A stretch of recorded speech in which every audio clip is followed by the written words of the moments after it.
জিন ও জারিনের প্রেম কাহিনী। এই গল্পটি আলিপুর নামের একটি গ্রামের এক সুন্দরী মেয়েকে নিয়ে, যার নাম ছিল জেরিন। তার রূপের গল্প দূর দূরান্তে ছড়িয়ে পড়েছিল। গ্রামের প্রতিটি উচ্চ বংশের পরিবারই চাইত জেরিন যেন তাদের ঘরের বউ হয়। একবার কেউ যদি তাকে দেখে নিত, তবে সে সারাক্ষণ তার সৌন্দর্যের কথা বলতে থাকত।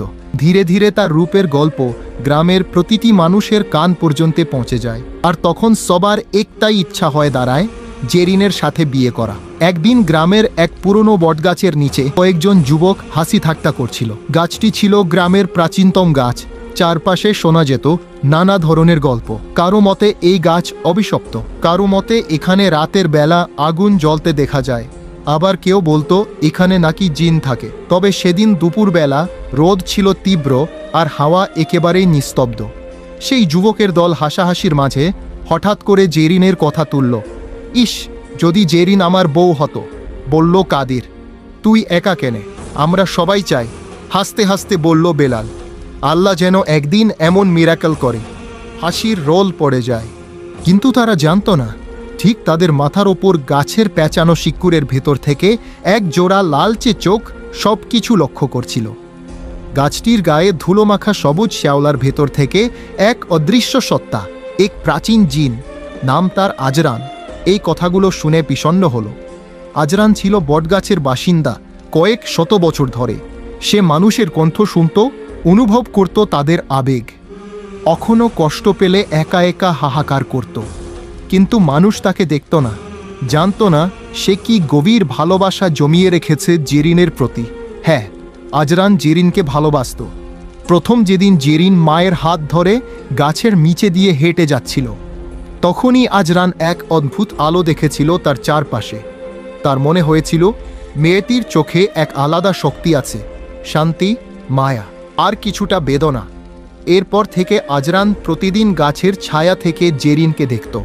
কখনো জেরিন নদীর পাড়ে বসে গান গাইত, কখনো মাটিতে কাজ করত, আর আজরান শুধু তাকিয়ে থাকত নিঃশব্দে, নিঃশব্দভাবে। তবে আজ যুবকদের মুখে জেরিনের নাম শুনে তার অন্তর কেঁপে উঠল। তারা জেরিনকে চায়, কিন্তু তারা জানে না আমি তাকে কতটা ভালোবাসি। ভেতরে ভেতরে জ্বলে উঠল আজরানের হৃদয়। হঠাৎ সে সিদ্ধান্ত নিল, না, জেরিনের জীবন অন্য কারো হতে দেওয়া যাবে না। সে এখন শুধু আমার। সেই রাতেই শুরু হলো অদ্ভুত কিছু ঘটনা। গ্রামের কুয়োর পানি হঠাৎ করে গাঢ় সবুজ হয়ে গেল। এক বৃদ্ধ লোক তার ঘরের সামনে অচেনা ছায়া দেখতে পেল। কারো গরু খাঁচা ভেঙে পালিয়ে গেল, কারো ঘরের দরজায় রক্তের চোপ দেখা গেল। কেউ বুঝতে পারল না গ্রামের শান্ত ছন্দে হঠাৎ করে কেনে ছায়া নেমে এলো। আর জেরিন, সে রাত গভীর হলে নদীর পাড়ে একা বসে গান গাইছিল। হঠাৎ গাছের ভেতর থেকে বেসে এলো এক সুর, নাম ধরে ডাক, মায়াময় কণ্ঠে, জেরিন। জেরিন থমকে গেল, চারপাশে তাকালো, কেউ নেই। কিন্তু হাওয়ার শব্দটা হঠাৎ থেমে গেছে, চারদিক নিস্তব্ধ। সে আরেকবার শোনে, জেরিন, তুমি কি আমাকে দেখতে চাও? জেরিনের মুখে জিজ্ঞাসু চাহানি, গলা শুকিয়ে গেল। ভয় আর কৌতূহলের মাঝখানে দাঁড়িয়ে সে ধীরে ধীরে গাছের দিকে এগোতে থাকল। রাত তখন ঘন অন্ধকারে ঢাকা, চারদিক নিস্তব্ধ। পোকামাকড়ের কাঙ্কর কাঙ্কর শব্দ ছাড়া কিছুই শোনা যাচ্ছে না। নদীর পাড়ে বসে থাকা জেরিন সেই অদ্ভুত কণ্ঠস্বর শুনে দিশেহারা হয়ে পড়ে। জেরিন, তুমি কি আমাকে দেখতে চাও? এই মায়াময় ডাক যেন তার হৃদয়ের গহীনে কেঁপে ওঠে। সে ধীরে ধীরে গাছটার দিকে এগিয়ে গেল। গাছটা এতদিন তার জন্য শুধুই এক বিশাল ছায়া ছিল, কিন্তু আজ যেন এই ছায়ার মাঝেই কেউ তার নাম ধরে ডাকছে, কেউ অপেক্ষা করছে। হঠাৎ হাওয়ার দমক বন্ধ হয়ে গেল। গাছের পাতাগুলো যেন জমে গেল, নড়ছে না, কাঁপছে না। ঠিক তখনই সে গাছের গায়ে হাত রাখল। এক ঝটকায় ঠান্ডা একটা বাতাস ছুঁয়ে গেল তার শরীর, আর সঙ্গে সঙ্গে এক ঝলক আলো, এক সোনালি আবছা আলোয় ভেসে উঠল এক অবয়ব, অদ্ভুত এক রূপ। চোখ দুটি গভীর অথচ শান্ত, শরীর হালকা ধোঁয়ার মতো, আর কণ্ঠ অসাধারণ কোমল। তুমি কে, জেরিন? ধীরে ধীরে ফিসফিস করে বলল। আলো থেকে সত্তাটি একটু এগিয়ে এলো, তবে সম্পূর্ণ নয়, অর্ধেকটা গাছের ভেতরেই রয়ে গেল। আমি আজরান, বলল সে। আমি এই গাছের আত্মা। তোমার অপেক্ষায় বহু বছর ধরে আছি। জেরিন ভয় পায়নি। আশ্চর্যভাবে সে যেন অনুভব করল কিছু একটার গভীর মমতা। আমার জন্য অপেক্ষায়, কিন্তু কেন? তার চোখে প্রশ্ন। আজরান একটু নিচু স্বরে বলল, তুমি জানো না, আমি প্রতিদিন তোমাকে দেখেছি। তোমার হাসি, তোমার দুঃখ, তোমার একাকিত্বা সব অনুভব করেছি। আমি শুধু চেয়েছি একটিবার তুমি আমাকে দেখো, কথা বলো। জেরিন অবাক হলো। এতদিন কেউ তাকে এমনভাবে বোঝেনি, এমনভাবে স্পর্শ করেনি। সে একটু দ্বিধায় পড়ে বলল, কিন্তু তুমি তো জিন। আজরান মৃদু হাসল। আমি শুধু জিন না, প্রেমে পড়া আত্মা। আমি তোমার হৃদয় ছুঁতে চাই, ভয় দেখাতে নয়। ঠিক তখনই এক ঝাঁক কুকুর গ্রামের দিক থেকে চিৎকার করতে করতে ছুটে এলো। গাছের নিচে এসে হঠাৎ থেমে গেল আর ঘেউ ঘেউ করে ডাকতে থাকলো। বাতাস হঠাৎ হুহু করে বইতে লাগলো। আলোটা হালকা ঝাপসা হয়ে গেল। আজরান চুপ হয়ে গেল। কণ্ঠে একটু ভয়। তাদের আসা উচিত হয়নি। তারা বুঝতে পারছে আমি তোমার সামনে এসেছি, এখন তারা আমাকে আক্রমণ করবে। তারা কারা? জেরিন বিস্মিত। আজরান ধীরে বলল, আমার মতো আরও কিছু সত্য আছে যারা ভালোবাসাকে ঘৃণা করে। তারা জানে আমি মানুষের ভালোবাসা চাই, তারা সেটা মেনে নেবে না। এখন তারা তোমাকেও আঘাত করতে পারে। এক মুহূর্তের মধ্যে চারদিক কালো কুয়াশায় ঢেকে গেল। গাছের ডালপালাও হঠাৎ করে নড়তে লাগলো। জেরিন চিৎকার করল, আজরান তুমি কোথায়? কিন্তু সেই আলো মিলিয়ে গেছে। একটি কালো ছায়া হঠাৎ করে জেরিনের পেছনে এসে দাঁড়ালো। গলার কাছে হিম ঠান্ডা বাতাসের স্পর্শ। সে ঘুরে দাঁড়াতে গিয়েও পারল না। পায়ের নিচে জমিন যেন কেঁপে উঠছে। তখনই দূর থেকে ভেসে এলো এক তীব্র ধ্বনি, জেরিন পালাও! জেরিন দৌড়াতে চাইল, কিন্তু তার পা যেন কেউ মাটিতে পেরেক দিয়ে আটকে রেখেছে। শরীর কাঁপছে, চোখের সামনে সব কিছু ঝাপসা হয়ে আসছে। পেছনের ছায়াটি তার গায়ের খুব কাছাকাছি চলে এসেছে। একটা কষ্টকর নিঃশ্বাস তার ঘাড়ে এসে লাগছে। সেই নিঃশ্বাসে যেন হাজার বছরের গন্ধ, পচে যাওয়া পাতার মতো গা ঘিনঘিনে। তুমি আজরানকে ডেকেছ, তুমি ওকে বিশ্বাস করেছ, তুমি ওর ভালোবাসা গ্রহণ করেছ। ছায়ার গলা যেন গর্জে উঠল, তাই তোমাকে শাস্তি পেতেই হবে। এই কথা বলার পর মুহূর্তেই গাছের চারপাশ ঘিরে আগুনের মতো আলো জ্বলে উঠল। কিন্তু তা আগুন না, বরং লালচে এক ধরনের জ্বলন্ত গোলক, যেটা চারপাশে ঘুরপাক খেতে লাগলো। হঠাৎ করেই সেই ছায়াটি তার আসল রূপে ধরা দিল। এক ভয়ঙ্কর চেহারা, লম্বা কালো আগুনের মতো লাল চোখ, চড়া মুখে ধারালো দাঁত, হাতে 6টা লম্বা আঙুল, নখগুলো বেঁকে আছে যেন ছুরি। জেরিন প্রথমবারের মত বুঝল এই জিনটা অন্যরকম। এর ভেতর শুধুই ঘৃণা আর প্রতিশোধ। আমার নাম রাকসিম, বলল সে। আমি আগুনের জিন। আর আজরান, সে শুধু প্রেমের সঙ্গী হতে চায়। কিন্তু সে ভুলে গেছে মানবীর হৃদয়ের দরজা খুলে দিলে তার প্রাচীন শত্রুরাও ঢুকে পড়ে। ঠিক তখনই হঠাৎ করে গাছের মাটির নিচ থেকে সোনালি আলো বেরিয়ে এলো। সেই আলোয় আজরান আবার আবির্ভূত হলো, কিন্তু এবার তার চেহারা আগের চেয়ে অনেক শক্তিশালী। চোখ দুটো আগুনের মতো জ্বলছে। তার চারপাশে বাতাস গর্জে উঠল। রাকসিম! আজরান গর্জে উঠল, তুমি জানো জেরিন আমার হৃদয়ের সুর। ওর স্পর্শে আমি বেঁচে আছি। তুমি যদি ওকে আঘাত করো, তবে আমার সমস্ত শক্তি দিয়ে তোমাকে শেষ করে দেব। রাকসিম হেসে উঠল, এক ভয়ানক কাঁপানো হাসি। তোমার শক্তি প্রেমের আজরান, আর আমার শক্তি প্রতিশোধের। দেখা যাক কার জয় হয়। দুজন জিন তখন মুখোমুখি হলো। গাছের চারপাশে হাওয়ার তাণ্ডব শুরু হলো। জেরিন হঠাৎ আজরান এক মন্ত্র উচ্চারণ করল, বায়ুর শক্তি, প্রেমের নাম, রক্তচক্ষুর আগুন নিভে আক। মন্ত্র শেষ হতেই এক ভয়ানক আলো ছড়িয়ে পড়ল চারদিকে। রাকসিম কেঁচে উঠল, তার মুখ বিকৃত হয়ে গেল। আগুনের গোলকগুলো এক এক করে নিভে গেল। কিন্তু ঠিক তখনই রাকসিম এক ঘূর্ণির মধ্যে মিলিয়ে যাওয়ার আগে বলে গেল, তুমি ওকে বাঁচাতে পারো না আজরান। ওর রক্তে রয়েছে অতীতের এক গোপন অভিশাপ। প্রেম তোমাকে ঠকাবে। এই কথা বলে সে মিলিয়ে গেল বাতাসে। আজরান মাটিতে হাঁটু গেড়ে বসে পড়ল, তার চোখে জল। আর জেরিন ধীরে ধীরে উঠে এলো তার পাশে। অভিশাপ? কি অভিশাপ? সে কাঁপা কণ্ঠে বলল। আজরান চুপ। কয়েক সেকেন্ডের নীরবতার পর বলল, তোমার জন্ম কোনো সাধারণ মেয়ের মতো হয়নি জেরিন। তোমার অতীতেই রয়েছে এক ভয়াবহ রহস্য। যা হয়তো আমাদের ভালোবাসাকেও ধ্বংস করে দেবে। আলিপুর গ্রামের বাতাস যেন থমকে গেছে। রাতের আকাশে চানটা মেঘে ঢাকা, আর দূরে কোথাও একটা শিয়াল কেঁদে উঠল। গাছের পাতা সরে সরে এমন এক শব্দ তৈরি করছে যেন কেউ আসছে, অথচ কেউ নেই। জেরিন চুপ করে বসে আছে গাছের নিচে, চোখে জল, মনে ভয় আর প্রশ্ন। আজরান ঠিক তার পাশে, কিন্তু একেবারে স্তব্ধ। আমার রক্তে অভিশাপ, জেরিন ফিসফিস করে বলল। তুমি কি বলতে চাইছো আজরান? আমি তো একজন সাধারণ মেয়ে। আমার মা বাবা, তারা তো। আজরান চোখ বন্ধ করলো, যেন নিজের ভেতরে সব স্মৃতি জোর করে ঠেলে আনছে। তোমার মা ফরজানা বেগম আসলে এই গ্রামের কেউ ছিলেন না। আজরান শুরু করলো। তোমার জন্ম হয়েছিল রাতের আমাবস্যায়, যখন চাঁদ আকাশে ছিল না। সেদিন আকাশে আগুনের রেখা দেখা গিয়েছিল। অনেকেই মনে করেছিল সেটা ধূমকেতু, কিন্তু সেটা ছিল না। সেটা ছিল সিলমোহর ভেঙে যাওয়া এক পুরনো অভিশাপের সূচনা। জেরিন বিস্মিত চোখে তাকিয়ে থাকলো আজরানের দিকে। তোমার মা ছিল এক বংশধারার ধারক, সেই বংশ আল ইনসান আল মাল, যাদের রক্তে চলে জিন আর মানুষের মিলনের ইতিহাস।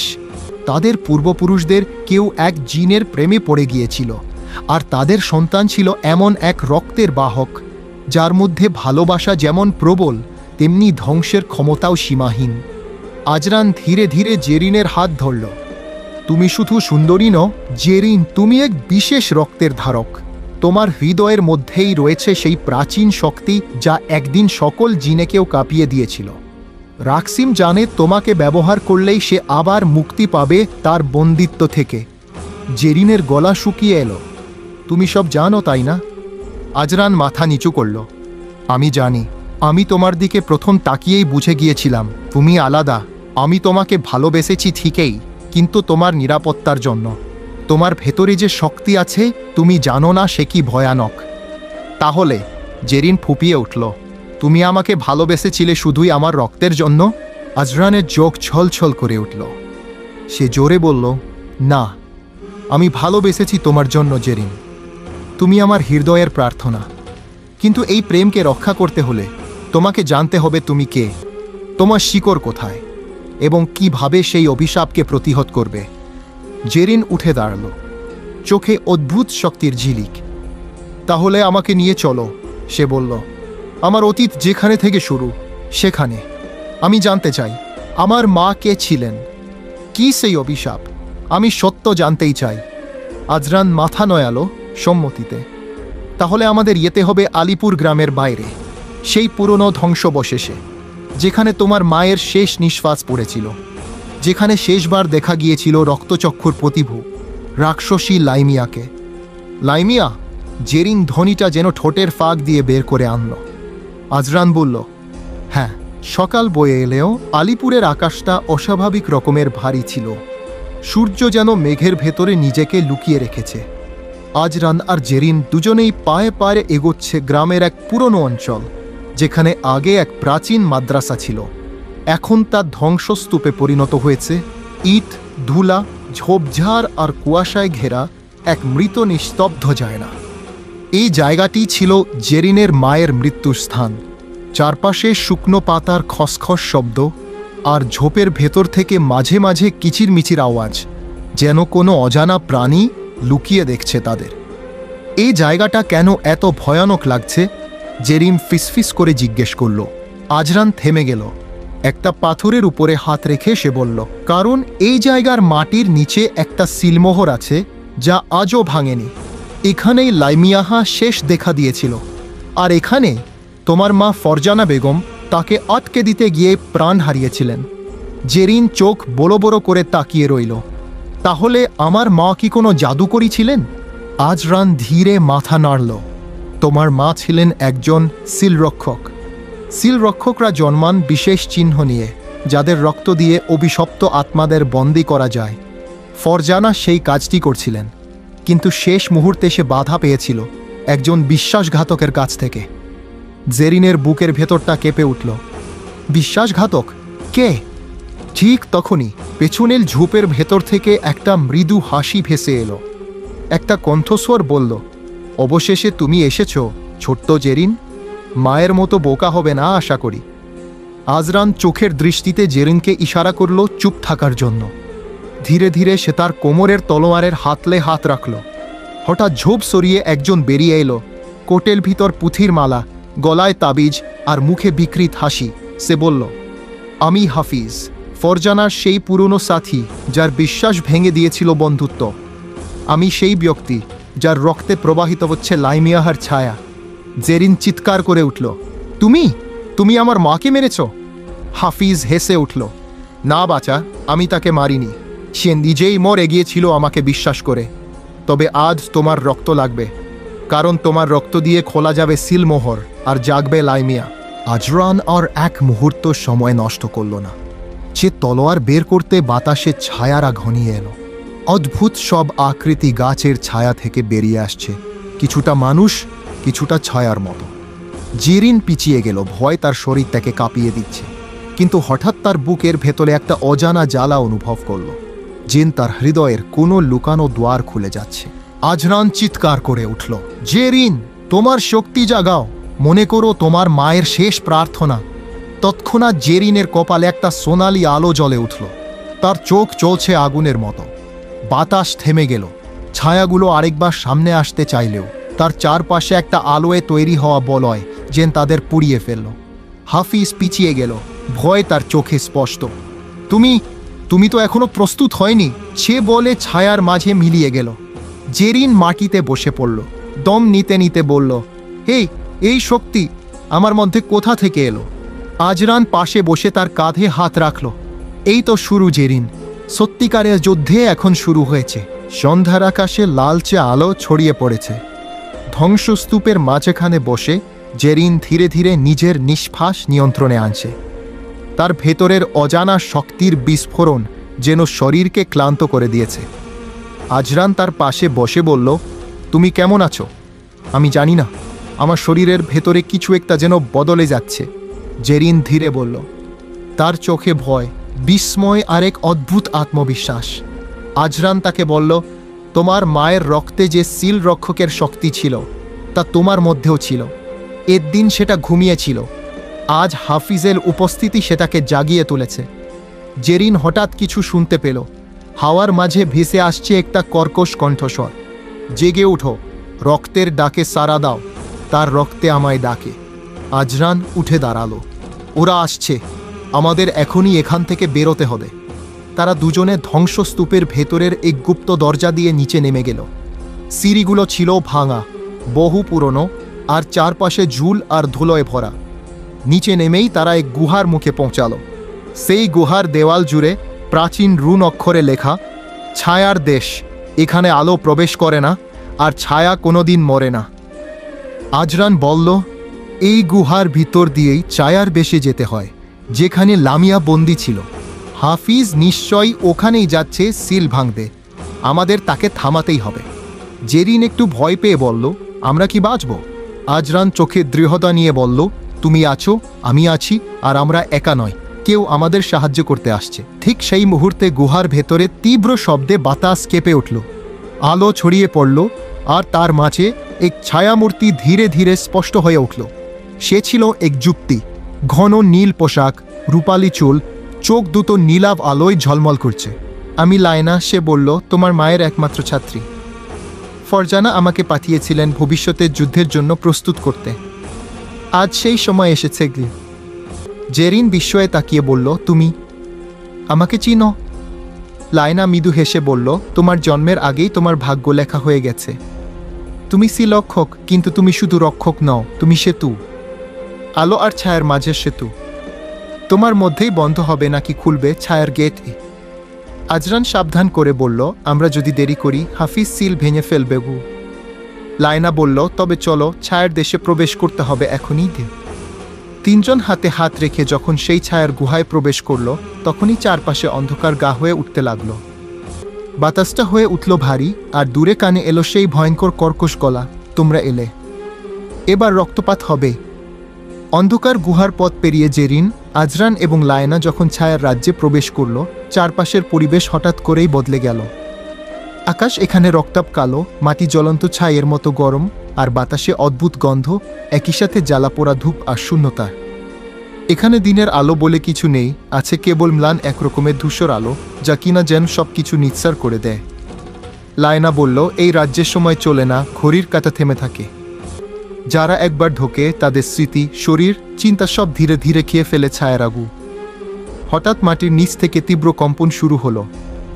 সামনে এক বিশাল পাথরের ফাটল ধরে মাথা তুলল বিশাল এক ছায়া পিশাচ। তার মুখে দাঁতের সারি ঝলমল করছে আর চোখে দগ্ধ আগুনের মতো রাগ। আজরান এক ঝটকায় তার তরবারি বের করল। জেরিন, এখন তোমার শক্তি নিয়ন্ত্রণ শেখার সময় নেই, তুমি আমার পেছনে থাকো। লায়না, পাশে থাকো। পিশাচ গর্জন করে ছুটে এলো আর শুরু হলো ছায়ার রাজ্যের প্রথম যুদ্ধ। লায়না এক ঝলক নীল আলো ছুড়ে দিল, পিশাচের বুক ফেটে গেল। কিন্তু সে থামল না, বরং আরও বন্য হয়ে উঠল। জেরিন হঠাৎ অনুভব করল তার হাত জ্বলছে, আগুনের মতো নয়, বরং নীলাভ আলোয়। সে ভয় পেলেও হাত তুলতেই সেই আলো যেন নিজেই ছুটে গিয়ে ছায়া পিশাচের গায়ে আঘাত করল। বিস্ফোরণের শব্দে চারদিক কেঁপে উঠল আর সেই পিশাচ ছাই হয়ে গেল। আজরান হতবাক হয়ে তাকিয়ে বলল, তুমি একাই একে শেষ করলা। লায়না জোরে নিঃশ্বাস ছেড়ে বলল, না, এটা শেষ না, এটা ছিল শুধু প্রহরী। সামনে অপেক্ষা করছে হাফিজ, আর সে একা না, তার পাশে আছে ছায়ার জাদুকর রাগু। তখনই আকাশের গর্জনে ভেসে এলো এক কণ্ঠস্বর, তোমরা এলেই তো বুঝলাম সময় এসে গেছে, এবার দেখা হবে রক্ষক কন্যা। আর পর মুহূর্তেই ছায়ার কুয়াশার ভিতর থেকে বেরিয়ে এলো হাফিজ। কিন্তু এবার তার মুখে ছিল এক বেদনাভরা হাসি। তোমরা কি জানো কেন আমি লাইমিয়াহকে মুক্ত করতে চাই? সে শুধু অন্ধকার নয়, সে আমার প্রেম। হ্যাঁ, আমি সেই অভিশপ্ত প্রেমিক যাকে ছায়ারা গ্রাস করেছিল গো। জেরিন থমকে গেল। আজরান বলল, এই অন্ধকার ভালোবাসার গল্পের পেছনে যদি সান্ত্বনা থাকে, তবে সেটা তুমি হারিয়ে ফেলেছ আগেই গু। হাফিজ চোখ বন্ধ করে বলল, তবে চলো শেষ খেলাটা হোক শুরু, যেখানে প্রেম আর ধ্বংস পাশাপাশি দাঁড়াবে। হাফিজ দাঁড়িয়েছিল ছায়ার কুয়াশার ভেতর, তার চোখ জোড়াজ বলছিল এক অদ্ভুত অনুভূতিতে, প্রেম, ক্ষোভ আর হাহাকার। চারদিক নিস্তব্ধ, যেন পুরো ছায়ার রাজ্য শুনছিল তার অতীত কথা। হাফিজ ধীরে ধীরে বলতে শুরু করল, আজ থেকে বহু বছর আগে আমি ছিলাম এক সাধক, আলো ও ছায়ার সীমারেখায় দাঁড়িয়ে থাকা এক পথিক। আমার কাজ ছিল ছায়া পাহারা দেওয়া, ঠিক যেভাবে আজ তুমি করছো জেরিন। তখনও ছায়ারা ভয়ঙ্কর ছিল, কিন্তু একদিন আমি তাকে দেখলাম, লাইমিয়াহকে গু। জেরিনের ভ্রু কুঁচকে উঠল। তুমি ছায়ার রানীকে ভালোবেসেছিলে? হাফিজের কণ্ঠ তখন কাঁপছিল, সে ছিল আমার আলো, যদিও সে জন্মেছিল অন্ধকারে। লাইমিয়াহ ছিল এক বন্দি রানী, যার চোখে ছিল দুঃখ আর বিস্ময়। আমি তার ভেতরে দেখেছিলাম একটি তৃষ্ণা, মুক্তির, ভালোবাসার। আমি বিশ্বাস করেছিলাম আমার প্রেমই তাকে বদলে দেবে। তাই নিয়ম ভেঙে আমি তাকে মুক্ত করেছিলাম গে। আজরান রেগে বলল, আর সেই ভুলেই ছায়ারা পৃথিবীতে প্রবেশ করতে পেরেছিল। তোমার কারণেই অসংখ্য প্রাণ হারিয়েছিল গো। হাফিজ চোখ বন্ধ করল। আমি জানি, কিন্তু তোমরা জানো না সত্যিকার ভালোবাসা কেমন হয় যখন তা নিষিদ্ধ হয়। আমি তাকে হারিয়েছি, আর আজও তার কণ্ঠ শুনতে পাই আমার পাশে, আমার রক্তে।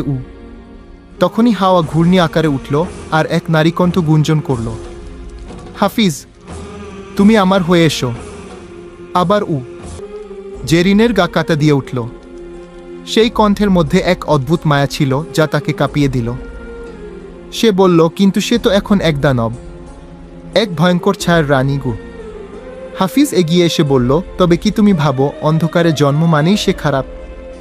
যদি তোমার ভালোবাসা, ক্ষমা আর আলো দিয়ে কাউকে বদলানো যায়, তবে কেন আমি সেটা করতে গেলাম সেটাও বুঝবে গি। লায়না জোরে বলল, এই হচ্ছে তার ফাঁদ। সে চায় তুমি দ্বিধায় পড়ো, যাতে তোমার শক্তি দুর্বল হয়। মনে রেখো, তার কথাগুলোতে সত্য মিথ্যা মিশে থাকে গু। জেরিন এক পা পিছিয়ে গেল। তার মনের ভেতর শুরু হলো যুদ্ধ, একদিকে ছায়ার বিরুদ্ধে দায়িত্ব, আরেকদিকে হাফিজের কথায় উঠে আসা মানবিকতার চিহ্ন। তখন হঠাৎ করেই চারদিক কেঁপে উঠল। ছায়ার মেঘ ফেটে বের হয়ে এলো অসংখ্য ছায়াসেনা। হাফিজ বলল, তোমার হাতে সময় কম জেরিন, সিদ্ধান্ত তোমার। তুমি কি আমার মতো ভুল করবে, নাকি তুমি সত্যিকারের পরিবর্তন আনবে, ভালোবাসা দিয়ে না ধ্বংস দিয়ে?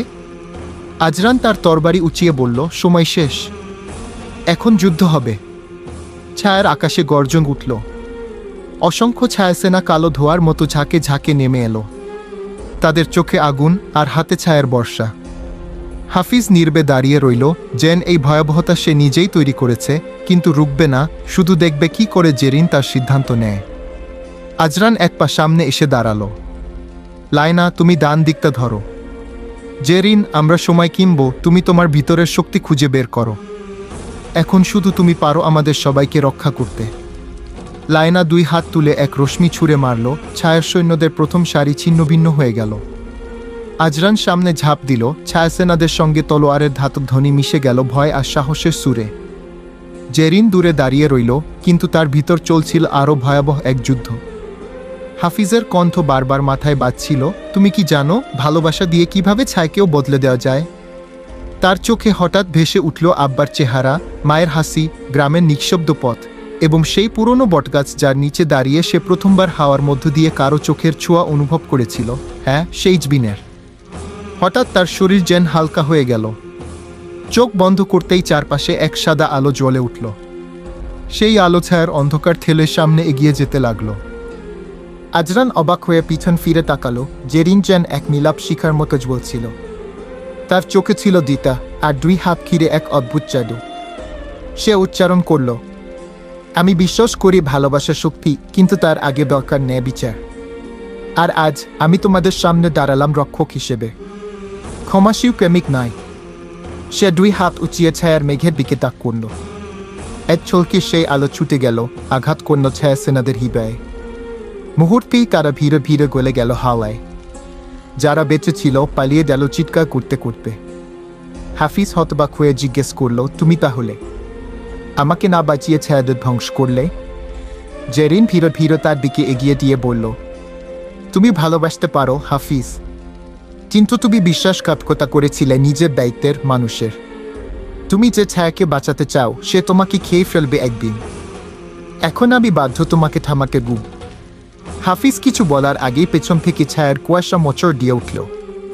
সেই কুয়াশা ভেদ করে এক নারী মূর্তি বেরিয়ে এলো। সে লাইমিয়া।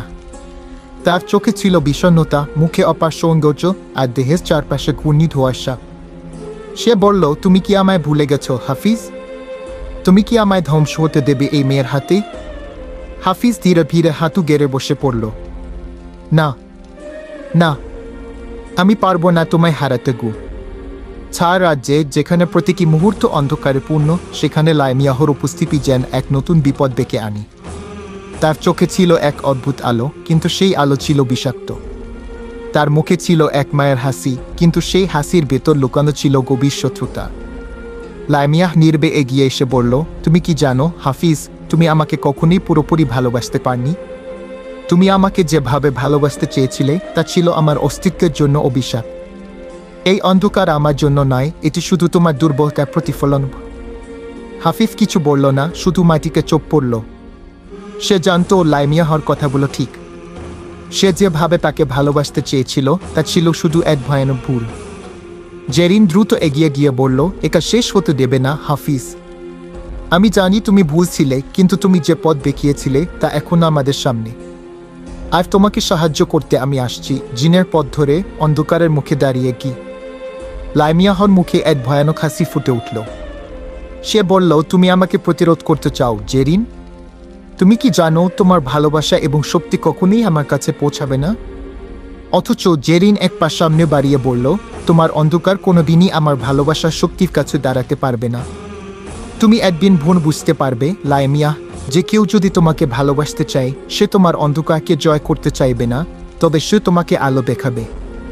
এই পৃথিবী আমাদের ভালোবাসার জন্য প্রস্তুত কু।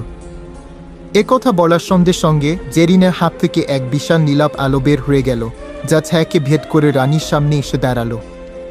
সেই আলো যেমন শক্তি তেমন শান্তি। লাইমিয়াহ কিছুক্ষণ অবাক হয়ে তাকিয়ে রইল, যেন সে এর আগে কখনো এমন কিছু দেখেনি। তারপর তার চোখে রাগ আর ভয় একসাথে ফুটে উঠল। তুমি কি মনে করছো তুমি আমাকে জয় করতে পারবে? লাইমিয়াহ তীব্র কণ্ঠে বলল। যতক্ষণ আমি আছি তুমি কখনোই জিততে পারবে না গি। তার কথার সাথে সাথে ছায়া গজিয়ে উঠল, অন্ধকার থেকে আরও সেনারা উঠে এলো। কিন্তু জেরিন, আজরান এবং লায়না দুভাবে দাঁড়িয়ে রইল। তারা জানত এটা ছিল চূড়ান্ত মুহূর্ত, যেখানে প্রেমের শক্তি আর সাহসের যুদ্ধ চলছিল। আজরান তলোয়ার উঁচিয়ে বলল, এবারই আমাদের শেষ যুদ্ধ, আর একে শেষ করতে হবে।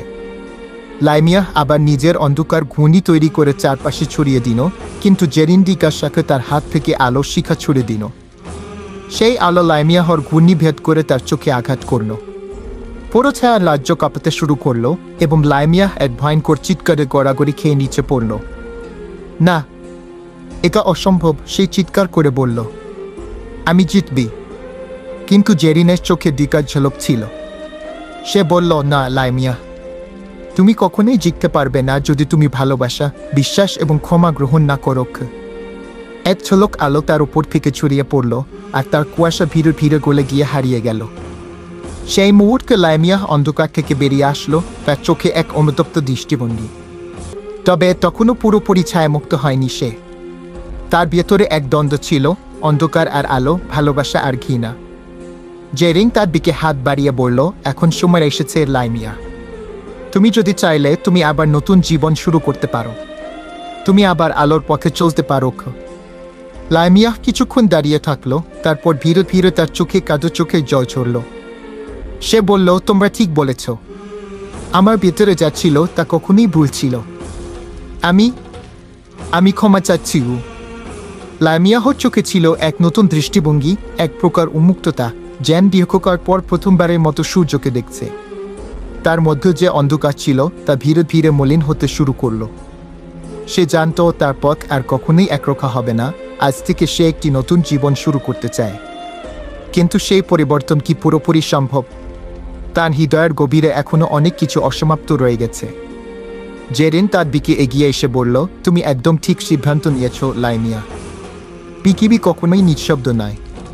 তুমি যদি তোমার গন্তব্য জানো, তবে অন্ধকার তোমার পক্ষে বাধা সৃষ্টি করতে পারবে না।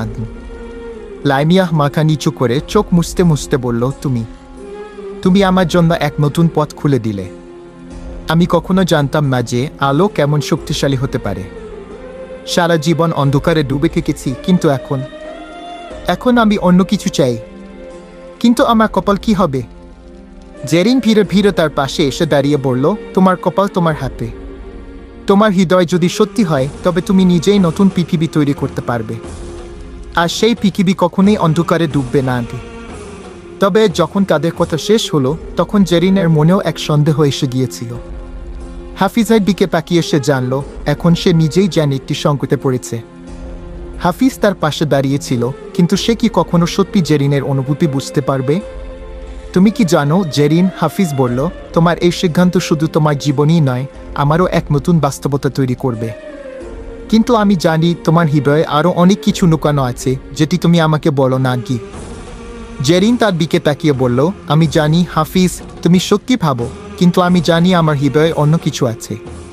তুমি কখনোই আমাকে পুরোপুরি বুঝতে পারবে না, কারণ আমাদের পথ আলাদা। হাফিজ কিছুটা হতাশ হয়ে পড়ল, কিন্তু সে জানত এখন জেরিন যা বলেছে তার নিজের মনে শান্তি পাক।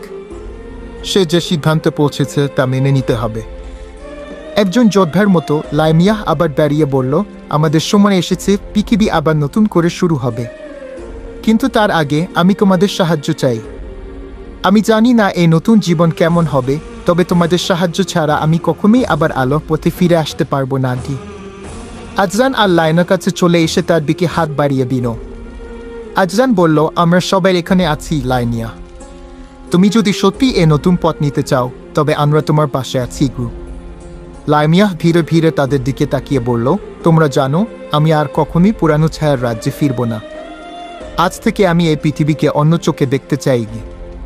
তারপর জেরিন লাইমিয়াহর হাতে হাত রাখল, আর সে বলল, এখন আমাদের এই নতুন পৃথিবী শুরু হবে। আমাদের কাছে রয়েছে অমূল্য শক্তি, আর সেই শক্তি হলো ভালোবাসা, যা কোনো অন্ধকারকেও অন্ধকারে রাখে না। হঠাৎ তারা সবাই চমকে উঠল, কারণ তাদের চারপাশে এক ঝলক আলোর ঝরনা ফুটে উঠল। আকাশে অদ্ভুতভাবে কিছু পরিবর্তন ঘটল, যেন একই পৃথিবী এবং আকাশের মেলবন্ধন ছিল। এটাই ছিল সেই মুহূর্ত যেখানে জীবন ও মৃত্যু, ভালোবাসা ও অন্ধকার এক হয়ে মিলিত হয়েছিল। এবং ঠিক তখনই জেরিন এবং তার বন্ধুরা বুঝতে পারল, এই যুদ্ধ তাদের শেষ যুদ্ধে পরিণত হবে না, এটি ছিল এক নতুন শুরুর পথে একটি অভিবাদন। সূর্যের আলো ধীরে ধীরে ম্লান হতে শুরু করেছিল, যেন আকাশের ভেতরে কিছু অজানা আধার বিরাজ করছে। জেরিন, লাইমিয়া, হাফিজ, আজরান এবং লায়না সবাই একে অপরের পাশে দাঁড়িয়েছিল, কিন্তু তাদের মনে অস্থিরতা ছিল। এটা ছিল নতুন শুরু, তবে সেই শুরুই কি সুখী হবে? সবকিছু যেন পরিপূর্ণ হয়নি, কিছুটা মেঘলা ছিল। লাইমিয়া, যিনি এতদিন অন্ধকারে ডুবেছিলেন, এখন আলোতে এসে তার নিজেকে খুঁজে পাচ্ছিল না। তার মধ্যে এক অস্থিরতা ছিল যা তাকে ভেতরে ভেতরে গ্রাস করে যাচ্ছিল। সে জানত তার ভালোবাসা আর জীবনের উদ্দেশ্য এখন পুরোপুরি পরিবর্তিত হতে যাচ্ছে, কিন্তু কিভাবে সেই পথ দেখবে তা ছিল অজ্ঞাত। আমি জানি না, জেরিন, লাইমিয়া একদিন গভীর রাতে বলল, এখনও আমি বুঝতে পারছি না আমি কি ঠিক পথেই আছি। আমি যদি আবার আমার পুরনো ভুলগুলোর দিকে ফিরে যাই। জেরিন তার হাত ধরল এবং বলল, তুমি আগের মতো ফিরে যেতে পারবে না, লাইমিয়া। আমরা সবাই এখন নতুন শুরু করতে চাই। তুমি যদি তোমার অতীত ভুলে যাও, তবে তুমি জানো তুমি কোথায় পৌঁছাবে না কি? হাফিজ দূরে দাঁড়িয়েছিল। সে জানত জেরিন আর লাইমিয়াহর মধ্যে এক সম্পর্কের সূচনা হতে চলেছে, কিন্তু সে নিজে এই সম্পর্কের অংশ হবে কি না তা এখনও পরিষ্কার হয়নি। সে চুপ করে দাঁড়িয়েছিল, কারণ তার মনে কিছু প্রশ্ন ঘুরপাক খাচ্ছিল। জেরিন কি সত্যিই তাকে বিশ্বাস করে, নাকি তার সাথে থাকতে সে শুধু লাইমিয়াহর অন্ধকার থেকে বের হতে চাচ্ছে? একদিন সন্ধ্যায় যখন তারা নিজেদের মধ্যে আলোচনা করছিল, হঠাৎ চারপাশে এক অদ্ভুত নিঃশব্দতা ভর করে। আজরান সাবধানে বলল, আমরা কি একটুও সচেতন হচ্ছি না? কিছু একটা ঠিক হচ্ছে না কি? সেই মুহূর্তে আকাশে অদ্ভুত ঝাঁকুনি অনুভূত হলো। হঠাৎ করে এক ভয়ঙ্কর ঝড় শুরু হলো, যা পুরো এলাকা একেবারে তছনছ করে দিল। সবুজ গাছপালা উড়ে যেতে লাগলো, বাতাসে এক ভয়ানক গর্জন শোনা যাচ্ছিল। এটা কি? লায়না চিৎকার করে বলল। এটা তো ভয়ঙ্কর কিছু। এটা আমার পুরনো শত্রুদের কাজ, লাইমিয়াহ ভয় পেয়েই বলল। তার চোখে এক অদ্ভুত ভয় ছিল, যেন সে কিছু শত্রুদের সম্পর্কে জানত যারা এই বিপদ সৃষ্টি করতে এসেছিল। হঠাৎ আকাশে এক রহস্যময় ছায়া দেখা দিল। সেই ছায়ার ভেতর থেকে বের হয়ে এলো একটি অদ্ভুত প্রাণী, যাকে দেখে সবাই চমকে গেল। এটি ছিল এক বিশাল দান, যার শরীর গা কালো কুয়াশায় মোড়া ছিল এবং তার চোখ ছিল আগুনের মতো জ্বলন্ত। এটা কি? আজরান চিৎকার করে বলল। এই দান, এটা ছিল আমার অতীত, লাইমিয়াহ বলল। এটি আমার পুরনো শত্রু, যার নাম দূষণ। এটি অন্ধকারের রাজ্য থেকে এসেছে এবং এটি আমাকে ধ্বংস করতে চায়। তাহলে আমরা কি করব? হাফিজ ভয়ে বলল। আমাদের একত্রে দাঁড়াতে হবে, না হলে এটি আমাদের সবাইকে গ্রাস করে ফেলবে, জেরিন দি কণ্ঠে বলল। লাইমিয়াহ গভীরভাবে শ্বাস নিয়ে বলল, আমরা একসাথে পারব। আমি জানি এই শত্রু আমাদের মধ্যে একে একে ভাঙতে চাইবে, তবে যদি আমরা একে অপরকে বিশ্বাস করি, আমরা কখনোই পরাজিত হব না। তারা সবাই একে অপরের দিকে তাকিয়েছিল এবং একে অপরের শক্তিতে ভরসা রেখে তারা যুদ্ধের প্রস্তুতি নিল।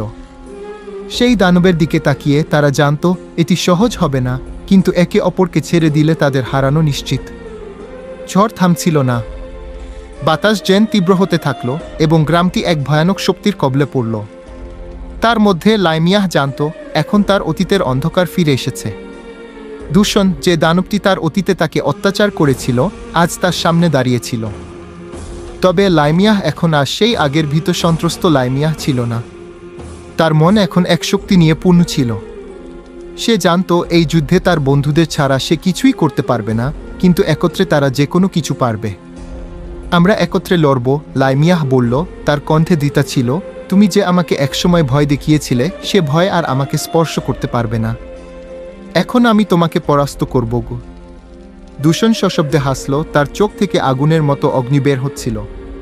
তুমি ভেবেছিলে কি, লাইমিয়াহ? তুমি পালাতে পারবে?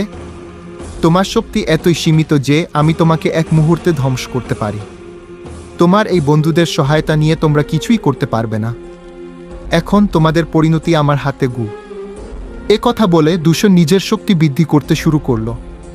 আকাশের দিকে তাকিয়ে সে তার হাতে এক বিশাল অগ্নিবল তৈরি করল, যা পৃথিবীকে পুরোপুরি জ্বলিয়ে দিতে সক্ষম ছিল। জেরিন, হাফিজ, আজরান এবং লায়না সবাই প্রস্তুত ছিল, কিন্তু তারা জানত এই যুদ্ধে জয়ী হতে হলে তাদের একত্রে কাজ করতে হবে। দূষণ শুধু আমাদের শত্রু নয়, জেরিন বলল। এটি লাইমিয়াহর অতীতের অন্ধকার, যাকে আমাদের শেষ করতে হবে।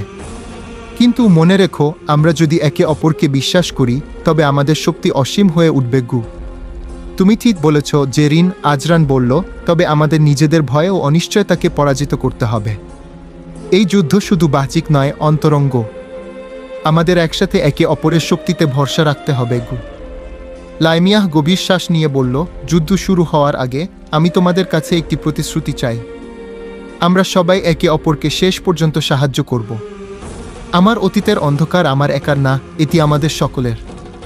আমরা একসাথে এটি পরাস্ত করতে পারব। সবাই একত্রে কণ্ঠে বলল, আমরা তোমার সাথে আছি লাইমিয়াহ। আমরা তোমাকে একা ছাড়ব না গি।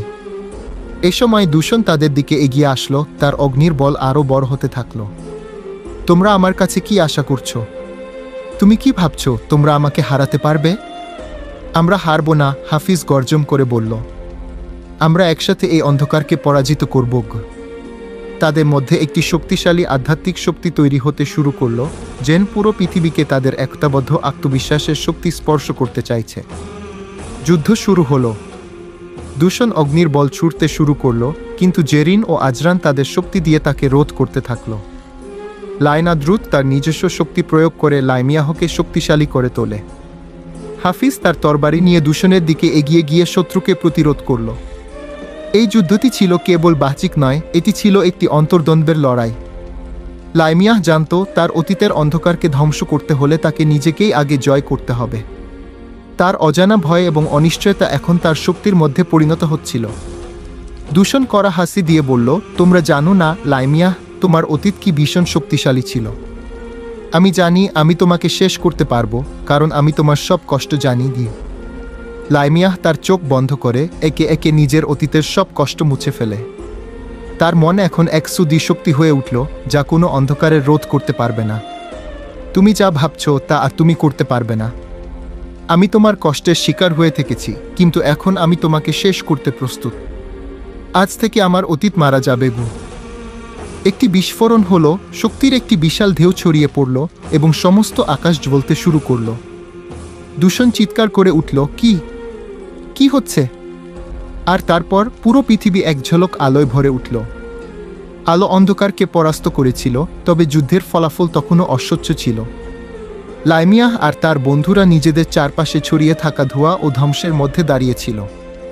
দূষণ শেষ হয়ে গেছে, কিন্তু এক নতুন শঙ্কা তাদের হৃদয়ে ঘুরপাক খাচ্ছিল।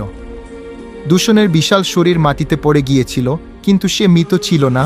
তার শরীর থেকে অদৃশ্য এক শক্তি বের হচ্ছিল, যেন তাকে মৃত্যুর পরে আরও শক্তিশালী হতে চাওয়া এক অদ্ভুত জাদু ছিল। এই শক্তির প্রভাব পুরো আকাশে ছড়িয়ে পড়ছিল, আর তখনই এক ভয়ানক পরিবর্তন ঘটল।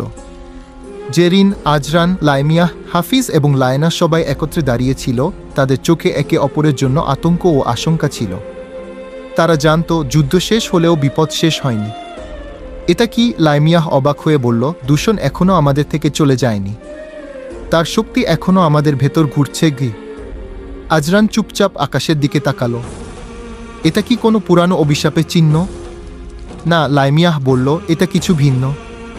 দূষণের শরীর ছড়িয়ে পড়েছে, আর তার শক্তি এখন অন্যভাবে আমাদের মধ্যে প্রবাহিত হচ্ছে। যদি আমরা দ্রুত কিছু না করি, তাহলে নতুন বিপদ সৃষ্টি হতে পারে কি? কিন্তু আমরা কি করতে পারি? জেরিন বলল, এটা তো অনেক বড় ব্যাপার। আমরা কি এর থেকে মুক্তি পেতে পারবো? লাইমিয়াহ গভীরভাবে শ্বাস নিল। আমাদের একে অপরকে সহায়তা করতে হবে। এটা আমাদের নতুন যুদ্ধ। একে একে সমস্ত অতীত ও অন্ধকার থেকে মুক্তি পেতে হবে। আর আমাদের বিশ্বাস রাখতে হবে যে আমরা একত্রে এই বিপদও কাটিয়ে উঠতে পারব। এদিকে দূষণের শেষ শক্তি মাটিতে মিলিয়ে যাওয়ার সাথে সাথে এক নতুন শত্রু আবির্ভূত হতে লাগল। এই শত্রু ছিল অদৃশ্য, কিন্তু তার প্রভাব খুবই শক্তিশালী। আকাশে একটি বিশাল কালো মেঘের আকার দেখা দিল, এবং সেই মেঘের ভেতর থেকে অশুভ শক্তির রশ্মি ছড়িয়ে পড়তে শুরু করল। এই নতুন শত্রু ছিল অতীতের অন্ধকার থেকে উঠে আসা একটি জিন, যার নাম ছিল বিভাজন। বিভাজন ছিল এমন একটি শক্তি যা মানুষদের মধ্যে বিভক্তি তৈরি করতে পারত। তার প্রধান লক্ষ্য ছিল সবকিছুকে ভেঙে ফেলা, বন্ধুত্ব, বিশ্বাস ও ভালোবাসা সবকিছু শূন্যে পরিণত করা। এটা কি বিভাজন? হাফিজ জিজ্ঞেস করল। হ্যাঁ, লাইমিয়াহ উত্তরে বলল, এটা আমার অতীতের এক দুর্ভাগ্যজনক জিন, যা মানুষের মধ্যে বিভক্তি সৃষ্টি করত। এটি আমাদের একতাকে ধ্বংস করতে চায়। তাহলে আমরা কি করব? লায়না ভীত হয়ে বলল। আমরা একত্রে থাকলে বিভাজন কিছুই করতে পারবে না। জেরিন্দি কণ্ঠে বলল, যতক্ষণ পর্যন্ত আমাদের মধ্যে প্রেম, বিশ্বাস এবং একতা থাকবে, ততক্ষণ পর্যন্ত আমরা এই বিভাজনকে পরাস্ত করতে পারব। লাইমিয়াহ ঘুরে দাঁড়িয়ে বলল, এই যুদ্ধ কেবল বাচিক নয়, এটি আমাদের হৃদয়ের যুদ্ধ। বিভাজন আমাদের ভিতরে ঢুকে আমাদের একতা ভেঙে দিতে চায়, কিন্তু আমরা একে পরাজিত করতে পারব। আমরা সেই শক্তি যা একে পরাস্ত করবে। এ সময় বিভাজন তাদের দিকে এগিয়ে আসলো। তার শরীর ছিল অন্ধকার মেঘে ঢাকা, তার চোখ দুটি ছিল লাল আগুনের মতো জ্বলছে। সে হাসল, তোমরা ভাবো আমি তোমাদের একত্রিত শক্তি ভাঙতে পারবো না? আমি জানি তোমরা একে অপরকে কত ভালোবাসো, কিন্তু আমি তোমাদের মাঝে বিভাজন সৃষ্টি করব। এই কথা বলেই বিভাজন তাদের মধ্যে বিভেদ সৃষ্টি করতে শুরু করল। প্রথমে লাইমিয়াহ এবং হাফিজের মধ্যে সন্দেহ সৃষ্টি হলো, তারপর আজরান এবং জেরিনের মধ্যে অস্থিরতা। এই বিভেদ এতটাই তীব্র ছিল যে তারা একে অপরকে বিশ্বাস করতে পারছিল না। এটা কি সত্যিই হচ্ছে? লাইমিয়াহ কাঁপতে কাঁপতে বলল, আমরা কি এত সহজেই বিভক্ত হয়ে যাব? কিন্তু তখন হাফিজ এগিয়ে এসে বলল, না লাইমিয়াহ, আমরা একত্রে আছি।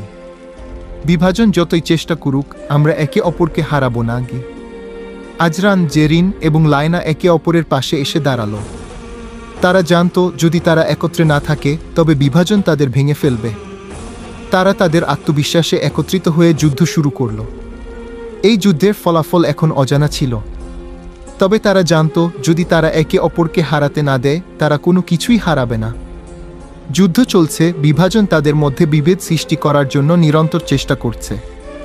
এর মধ্যে লাইমিয়াহ, জেরিন, হাফিজ, আজরান এবং লায়না একে অপরের পাশে দাঁড়িয়েছিল। বিভাজন তার শক্তি ব্যবহার করে তাদের মধ্যে সন্দেহ, কষ্ট এবং বিভেদ সৃষ্টি করতে শুরু করেছিল। তোমরা কি এখনও বিশ্বাস করো একে অপরকে? বিভাজন অশুভ হাসি দিয়ে বলল, তোমরা জানো না আমি তোমাদের সম্পর্কের ভিতটাকে কিভাবে ভেঙে দেব। এত কঠিন সময়ে হাফিজ প্রথমে দ্বিকণ্ঠে বলল, আমরা একে অপরকে হারাতে দেব না। আমাদের বন্ধুত্ব কোনো শক্তি ভাঙতে পারবে না। তুমি ঠিক বলছো, হাফিজ। আজরান যোগ করল, আমরা যতই বিভাজনের সঙ্গে লড়াই করি, আমাদের বিশ্বাস আর বন্ধুত্বের শক্তি একমাত্র আমাদের সাহায্য করতে পারবে। জেরিন ও লায়না একে অপরকে শক্তি দিয়ে বলল, আমরা একে অপরকে বিশ্বাস করি এবং এই বিশ্বাসই আমাদের শক্তি। বিভাজন যতই চেষ্টা করুক, আমাদের বন্ধুত্বকে ভাঙতে পারবে না। বিভাজন তাদের সামনে দাঁড়িয়েছিল অন্ধকার মেঘে আচ্ছন্ন হয়ে। সে তাদের কথাগুলো শুনে হাসল, তোমরা বিশ্বাস করো, কিন্তু আমি জানি তোমাদের মধ্যে কি এক ধরনের অস্থিরতা লুকানো আছে। এই শান্তি আর বন্ধুত্ব খুবই তলানিতে পৌঁছাবে। তবে এই কথাগুলো শোনার পরও তারা একে অপরকে শক্তি দিয়ে উঠল। তাদের হৃদয় আর মন এক হয়ে গেল বিভাজনের শক্তিকে পরাস্ত করার জন্য। হাফিজ তার তরবারি হাতে শক্ত করে ধরল, আজরান তার বলগুলি নিয়ে শত্রুর দিকে ছুড়ল, জেরিন তার আত্মবিশ্বাস দিয়ে শক্তি সৃষ্টি করল এবং লায়না আধ্যাত্মিক শক্তির মাধ্যমে তাদের মাঝে এক নতুন সুরক্ষা তৈরি করল। বিভাজনের অন্ধকার শক্তি আকাশে ছড়িয়ে পড়ছিল, কিন্তু এবার তার বিপরীতে এক বিশাল আলোর বিস্ফোরণ ঘটল। সেই আলো ছিল বন্ধুত্বের শক্তি, যা বিভাজনকে পুরোপুরি ধ্বংস করে দিল। বিভাজনের সব শক্তি যেন মাটিতে মিশে গেল আর আকাশে ছড়িয়ে পড়ল একটি শান্তির রশ্মি। শেষ পর্যন্ত বিভাজন হারল। তার শক্তি নিঃশেষ হয়ে গেল আর সে অন্ধকারে মিলিয়ে গেল। পৃথিবী আবারও শান্ত হয়ে গেল। এ সময় লাইমিয়াহ বলল, আমরা একে অপরকে হারাতে পারিনি, কারণ আমরা বিশ্বাস করেছি, আমরা একে অপরকে সাহায্য করেছি এবং আমাদের বন্ধুত্বের শক্তি কোনো কিছুই ভাঙতে পারবে না। জেরিন, হাফিজ, আজরান এবং লায়না একে অপরকে শক্ত করে আলিঙ্গন করল। তারা জানত তাদের মধ্যে যেটি সবচেয়ে শক্তিশালী তা হল একতার শক্তি। তাদের সামনে একটা নতুন সূর্য উঠেছিল, একটি নতুন দিনের শুরু। তারা জানত এই পৃথিবীতে যে কোনো অন্ধকার কেবল তখনই জয়ী হতে পারে যখন মানুষ একে অপরকে বিশ্বাস করতে ভুলে যায়। কিন্তু তারা বিশ্বাস করে বন্ধুত্ব, প্রেম এবং একতার শক্তি সবসময় অন্ধকারকে পরাস্ত করে। এভাবে জিন ও জারিনের প্রেমের এক নতুন অধ্যায় শুরু হলো। জীবনের সবচেয়ে শক্তিশালী অস্ত্র হলো একতা, বিশ্বাস এবং একে অপরের প্রতি ভালোবাসা। যেখানেই অন্ধকার থাকে সেখানে এই শক্তি তার বিরুদ্ধে দাঁড়িয়ে আলো এনে দেয়। আজকের গল্পটি এ পর্যন্ত। গল্পটি কেমন লাগলো কমেন্টে জানাবেন। ভিডিও ভালো লাগলে একটি লাইক দিয়ে চ্যানেলটি সাবস্ক্রাইব করে দিন। এতক্ষণ সাথে থাকার জন্য ধন্যবাদ। একমাত্র তারাই আমার কাছ থেকে সাপোর্ট পাবে যারা আমার এই ভিডিওতে সুন্দর করে গঠনমূলক কমেন্ট করে যাবে।